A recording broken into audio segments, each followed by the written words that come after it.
Panoorin natin 'to, Senate session, ah, Senator Robin Padilla sa dayuhan kuno na minahan. Panoorin natin, binanatan itong mga dayuhan talaga, no? Kawawa yung mga katutubo dyan sa Nueva, Nueva Vizcaya. Sige, panoorin natin. Ang amin pong pinagmulan ay iisa. At ito po ay ipinangako ko sa kanya na itutuloy natin ang laban dyan. At yan po ay hanggang sa kamatayan niya, hindi po niya pinabayaan ang Nueva Vizcaya. Ang kalikasan po niyan, ang kanyang ipinaglaban noong pa, bata pa siya. Yan na po ang kanyang lugar, Dupax. Kaya po, meron po akong video na gusto pong ipakita sapagkat pinuntahan ko na po ito. Dahil ang apektado po dito ay mga katutubo din. Yung mga katutubo po dito ay magmula sa kabundukan ng Cordillera kung saan pinamugaran po ng mga mining, sila po ay napalayas na ron.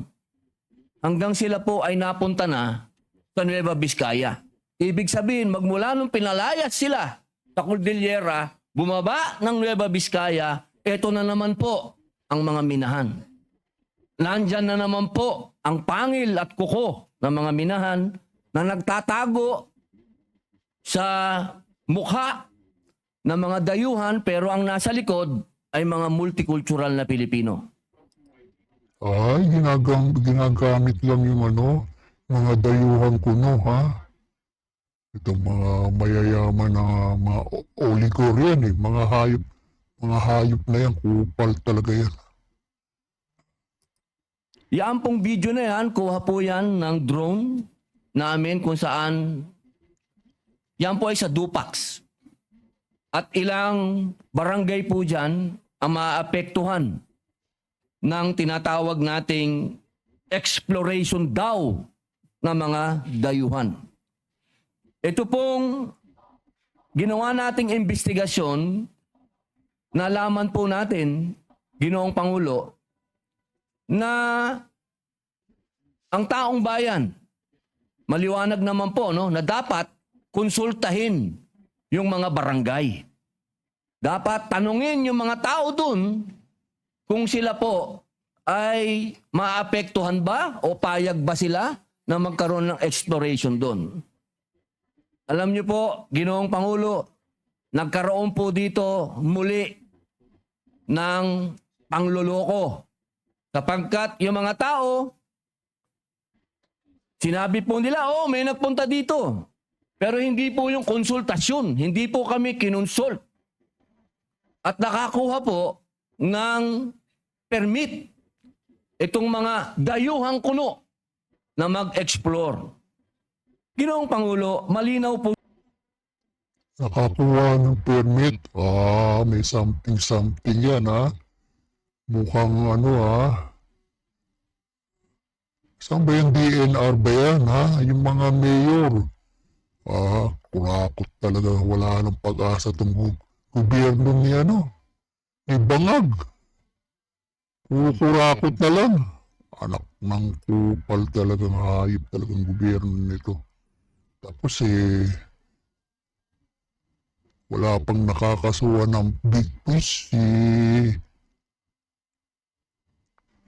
ng baloslos, si Romualdez, hayop na yan. Pinagtatakpan talaga, nililis nila. Ngayon yung mga senador ang kinakasuhan ni Boying na hype ng kupal na yung Boying na yan.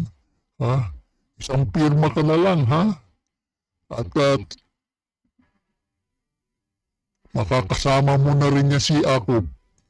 Nire-request na ni Acob kay Kalawit. Hayop kang Boying, kang hayop ka talaga. Pinagtatakpa mo siya, tamboluslos, hayop kayo.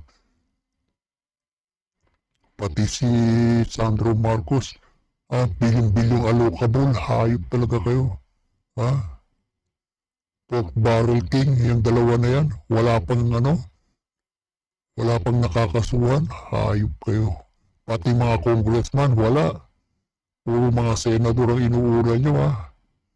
Kala nyo, ginagago nyo yung tao, hayop kayo. Pagka-boying ka, ginupal ka, hayop ka.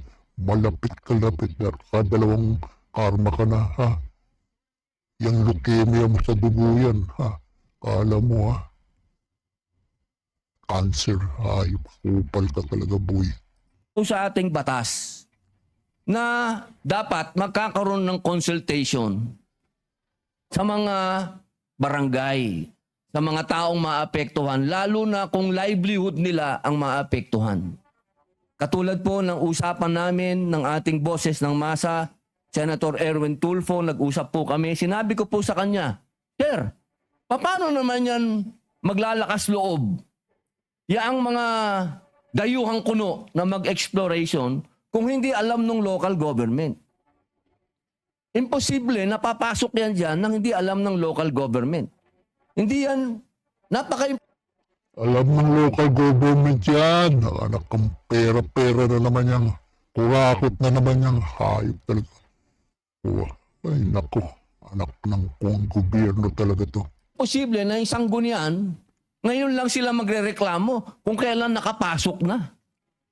Kaya sana po, katulad kanina, sinabi ko po sa ating ginoong boses ng masa, sana po iimbestigahan nyo po ito. Dahil sa akin pong pag-iimbestiga, talagang nagkaroon po dito ng matatawag natin na turuan.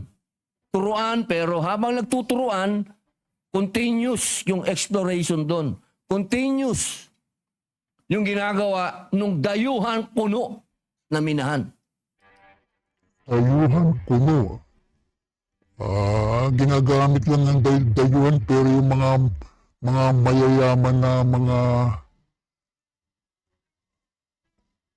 mayayaman na politiko yan. Ha? Yung nakurakot nilang bilyon-bilyon. Hayop talaga itong mga oligor ba yan? Mga hayop na yan. Hindi ko lang po mapangalanan kung sino talaga may-ari nito. Pero alam ko po, darating ang panahon. Papangalanan ko dahil alam ko kung sino ka. Nakatago ka lang. Nakatago ka lang sa pangalang ito dahil malakas ka pa ngayon. Pero darating ang panahon, mahuhubaran ka rin ng maskara.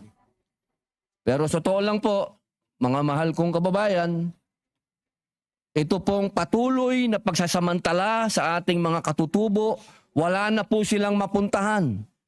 Magmumula sa isang lugar, tatakbo sa isang lugar, pagdating sa lugar noon, eto na naman ang mga minero. Sana po dumating ang panahon na ang totoong makikinabang. Kasi hindi naman, alam nyo, wala naman taong kokontra kung ang makikinabang dyan, yung mga taong nandyan. Ang nangyayari, yung mga taong nandyan, palalayasin ang makikinabang, yung mga multicultural na mayaman na, gusto pang maging mayaman. Kaya po muli, maraming salamat po, Senador Erwin Tulfo, sa pagbubukas po ng topic na ito. Senator Risa Hontiveros, kayo po ang inaasahan namin na wag po itong matakpan. At muli po itong buksan ng buksan sapagkat patuloy po ang pangyayaring ito sa ating mga katutubo. Patuloy po ang pag-aabuso sa kanila. Hindi po ito tumitigil. Patuloy, lagi na lang. Batid, alam niyo po ang kalikasan parang babae ito kasi eh. Ang babae hindi dapat pinagsasamantalahan, hindi pinangungunahan. Kaya nga yan, inang kalikasan eh. Dapat po laging maging maayos ang usapan. Walang pinalalayas. Maraming salamat po, Ginoong Pangulo. Yan nga si Robin Padilla, Senador. Bakit si Lito Lapid? Walang ano. Ay naku, sayang lang yung ano dyan. Pinapasaw dyan, Lito Lapid. Tahimik lang. Anak ng kupal talaga, Lito Lapid.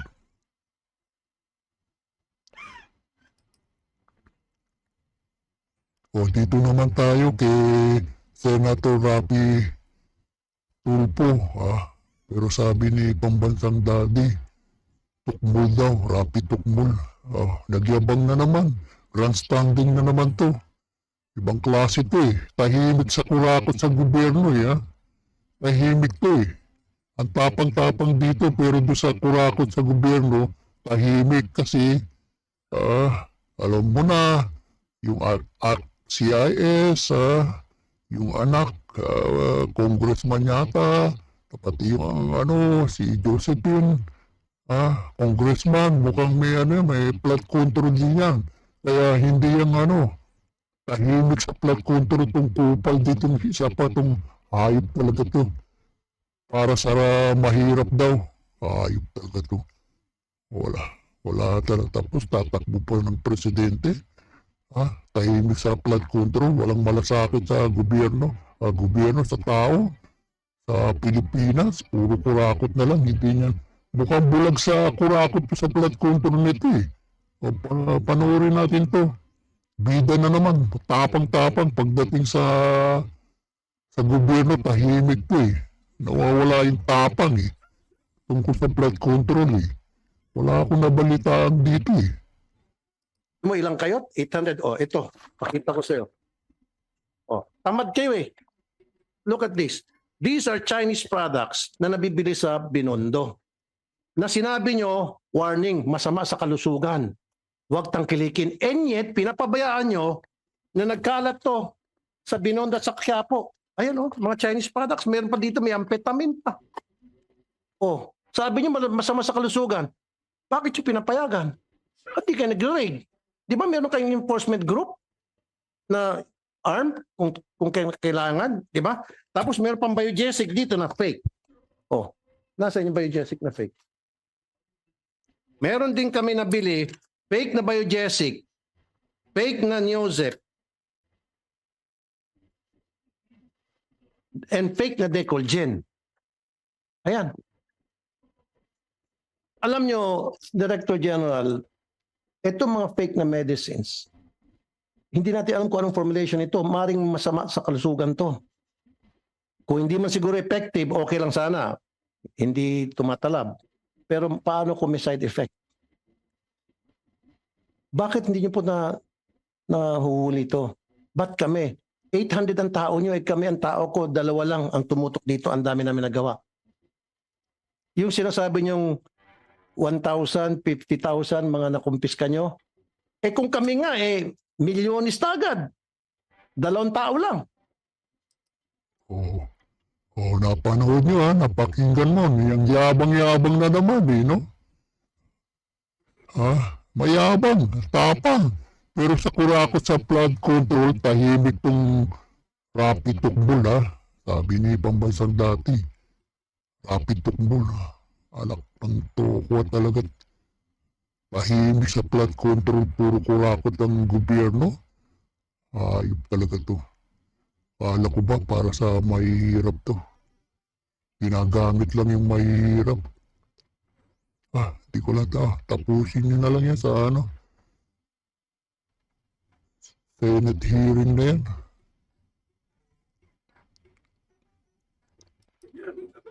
Babu!